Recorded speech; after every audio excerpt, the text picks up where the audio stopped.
Você sabia que mais de 170 alimentos são considerados potencialmente alérgicos? Só que alguns deles, como por exemplo leite, ovo, soja, trigo, até amendoim, castanhas, peixes e frutos do mar, são responsáveis por um maior número de reações. Mas como o nosso organismo desenvolve alergias a determinados alimentos? Como identificar? É o que a gente vai descobrir agora no quadro Só Saúde. Nós convidamos o médico pneumologista e também alergologista Bruno Braga. Bom dia, doutor Bruno, seja bem-vindo ao Mulher Demais. Bom dia, Fernanda. A gente vai falar de um assunto que muita gente só descobre depois que ingere um alimento e vê toda aquela circunstância, aquele sofrimento, e a gente já começa explicando o que é uma alergia alimentar. Então, a alergia alimentar é parte de um processo imunológico que determinadas pessoas têm. Pode ser com camarão, aqui é muito frequente porque é cidade de praia, né? Mas trigo, amendoim, castanha, leite muito frequente, né? E é uma reação imunológica que pode ser desde leve até grave, tá? Então, é assim, não tem uns testes que as pessoas fazem, que às vezes dão mais uma cruz, duas cruzes. Que idade a gente tem que fazer aquilo, já que, por exemplo, eu sou mãe, minha bebê tem 8 meses, mas eu ainda não dei ovo, por exemplo, com medo dela ter alergia. Entendi. Então, às vezes, muitas vezes as pessoas só descobrem quando elas expõem, né, as outras ao alimento. Aquele teste pode ser feito a partir de que idade? A gente recomenda a partir dos 5 anos.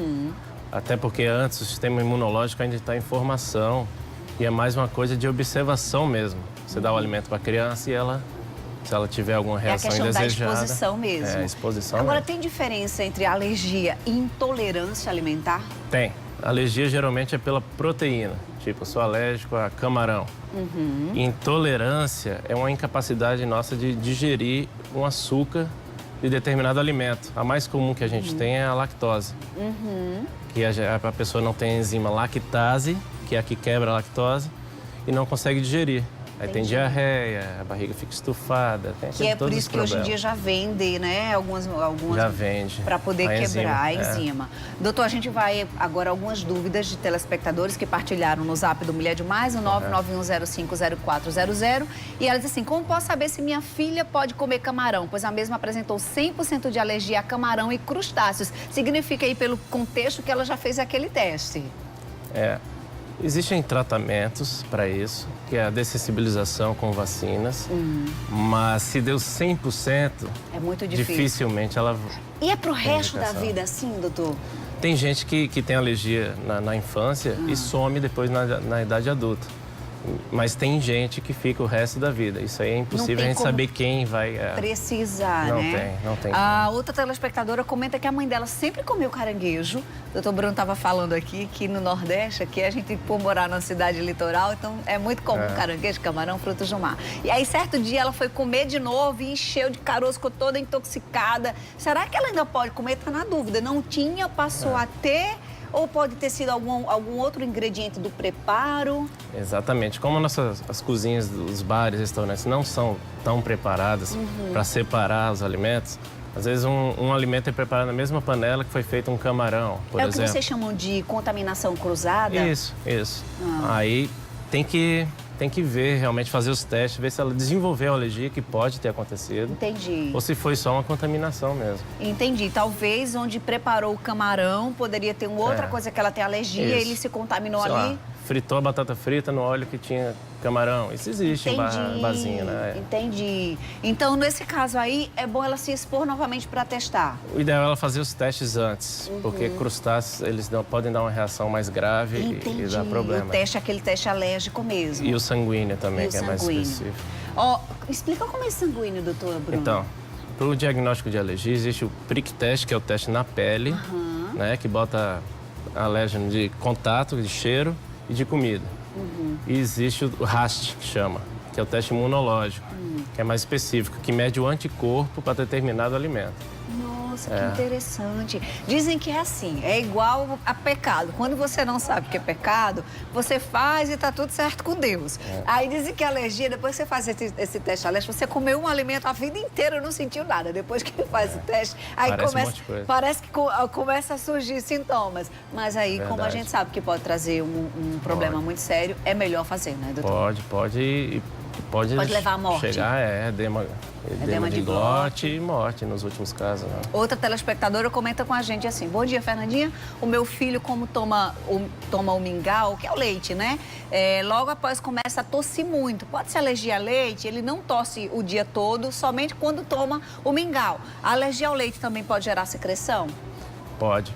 Episódio de sinusite repetitiva. Mas essa tosse aí a leite dá muito refluxo também. Aí tem que excluir esse problema, que é bem frequente em criança. Talvez seja um refluxo que traz tosse e não necessariamente a intolerância ao leite. Tosse quando come, o mingau às vezes pode estar pesado e ele pode estar tendo refluxo. Entendi. É mais fácil. É bom conversar aí com o gastro também e não descartar o exame, né, doutor? Não descartar. A Graça comenta conosco que o filho dela tem 3 anos e ele nunca tinha comido chocolate. Aí, na semana passada, ele comeu muito e ela percebeu que ele ficou com uma tosse persistente. Ela disse que medicou e agora está só com secreção e não sai aí. Ela não sabe se seria alergia ao chocolate e se só sabe com o exame. Só com o exame. O chocolate pode ser alergia ao cacau ou ao leite, né? Aí tem que realmente diferenciar isso, porque se for só ao leite, aí tem testes específicos para lactose. Entendi. Tudo diferente. Isso. Ele tem 3 anos, o senhor falou no início do nosso papo, que geralmente faz a partir de 5 anos. Mas quando tem um... O sanguíneo pode fazer antes. Ah, tá. Pode.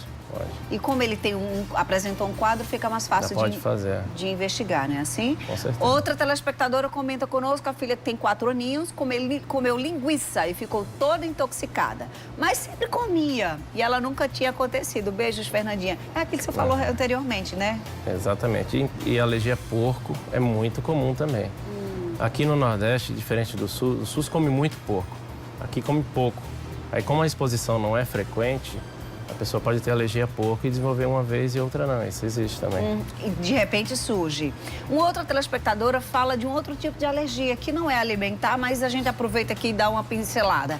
É a Ana Lopes, ela diz que tem uma netinha que tem 4 anos, doutor Bruno, e ela sempre enche os olhos em alguns momentos do banho. Ela fica sem entender, porque ela toma banho com os mesmos produtos pela manhã e nada acontece. Quando é à noite, os olhos já estão apresentando inchaço, enfim, ela está querendo entender o que está acontecendo aí na hora do banho. Existe uma alergia mais rara, que é a alergia colinérgica, que é a temperatura, banho muito quente ou banho frio. E existe a alergia à substância química, né? Algum shampoo, existe teste também para isso. É diferente, não é no braço, geralmente faz nas costas. Mas se testa shampoo, maquiagem, tem mulher que tem alergia a esmalte, diversas substâncias. É um universo muito amplo, né, doutor Bruno? Demais. E muito comum. Muito frequente, muito frequente. O mundo todo. Só muda a substância que mata mais. No Reino Unido é o amendoim. Aqui, provavelmente, deve ser o camarão ou o leite. Só muda o hábito de consumo que muda, consequentemente, o alimento que mais mata também vai mudar. Exatamente. Outra telespectadora comenta conosco, que é a Hanna, que tomava dipirona, e aí a gente já fala de medicamento, e depois de uma certa idade ela foi tomar e teve reação alérgica. E aí, no caso, já faz mais de 5 anos que ela não toma, agora só toma paracetamol, e ela está na dúvida, será que se ela tomar vai ter a mesma reação? Pode ter a mesma reação e pode ter uma mais grave até. O ideal, existe teste também medicamentoso, sendo que o ideal é ela evitar a dipirona. Existem paracetamol, ibuprofeno, outros substitutos à altura, que é melhor ela usar em vez de dipirona. Em determinados casos, a exposição não é o melhor caminho, né, doutor? Não. E se já teve, é melhor evitar mesmo. Evitar. Bom dia a todos vocês. Gostaria de fazer uma pergunta. Eu tenho um filho de 14 anos e ele é alérgico a remédios. E comida sem saber de... E também a comidas, né? Ela sem saber, ela deu dipirona a ele e logo em seguida ele começou com um processo alérgico. Teve que levar para o médico rapidamente, porque senão podia acontecer coisas piores. E ele teve que tomar 2 injeções para passar o efeito. E aí ela disse, o que é que pode fazer para melhorar esse processo alérgico dele? Como ele é muito alérgico, o ideal é levar para uma UPA, algum atendimento rápido, não tentar nada em casa. Até porque o corticoide, se tomar em casa, demora umas 4 horas para fazer efeito. Então vai na UPA, que se precisar tem adrenalina para glote, corticoide endovenoso. Não fica em casa, não. Não fica em casa, não. Ô, doutor Bruno, tem questões hereditárias envolvendo alergias? Existe. É bem frequente. Tem padrões familiares de alergia, infelizmente. Então, assim, um pai que tem alergia, sei lá, ayame, aipim pra vocês, macaxeira aqui pra gente, de repente o filho pode nascer também com a mesma alergia? Pode. Não é um padrão dominante, assim, não é que vai ser, mas tem uma chance maior do que o resto das pessoas. A Desirê tá com uma pergunta, repete pra mim, Desirê, que eu tava fazendo. Edilange disse exatamente que teve um processo alérgico, foi na UPA, foi medicada, mas ela não fez exames. Ela tá querendo saber se o ideal é assim ou é melhor fazer o exame. É melhor fazer o exame. Entendi. Porque a próxima pode ser mais grave. Entendi. E realmente não é bom guardar em casa isso não, porque até durante o exame você descobre um monte de coisa que você comia, que você tem alergia e você pode continuar fazendo errado e ter mais problema. Mas esse exame não é feito na hora da urgência porque você está sob o efeito do causador, né? Pelo menos 24, 48 horas sem nenhum antialérgico, porque senão zero o exame. Entendi. Aí a gente acha que a pessoa não tem nada e ela tá tem camuflado. Entendi. Compreendeu aí, Edilange, porque nesse momento não fizeram o exame lá? Porque se você tá com o efeito, né, doutor, então não adianta. Não adianta. Pra gente encerrar, uma telespectadora comenta que o filho tem alergia desde que nasceu a sabonete. E ela usa um shampoo neutro de uma determinada marca. E se ele usar, ele fica com conjuntivite alérgica. Isso vai durar o resto da vida?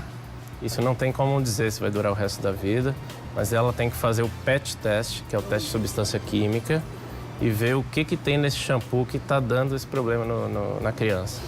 Porque tem que tirar mesmo, o ideal é tirar a substância. Então a gente aproveita e faz um panorama geral, porque pelo que a gente está entendendo aqui, os exames são os mais indicados e é o caminho mais indicado para a gente evitar problemas mais sérios com alergia. Com certeza. O da pele, o senhor falou com 5 anos, né? Mas os de sangue... Desde o nascimento já dá para fazer. Já dá para fazer. Já. Quem está assistindo o programa que de repente, sei lá, deu uma coisa que em casa... e sempre deu e de repente começou a ter, ou eu, por exemplo, vou testar ovo na minha bebê e vi alguma reação alérgica. Dá um antialérgico em casa ou corre para urgência? Não, você pode iniciar com antialérgico em casa e se você vê que está com problema respiratório, a pessoa está com um pulso muito alto, frequência cardíaca lá em cima, agoniada, leva direto com a UPA. É melhor, direto, né? É melhor. Doutor Bruno, muito obrigada por ter vindo aqui conversar com a gente. Boa semana, viu? Você também. Muito obrigado.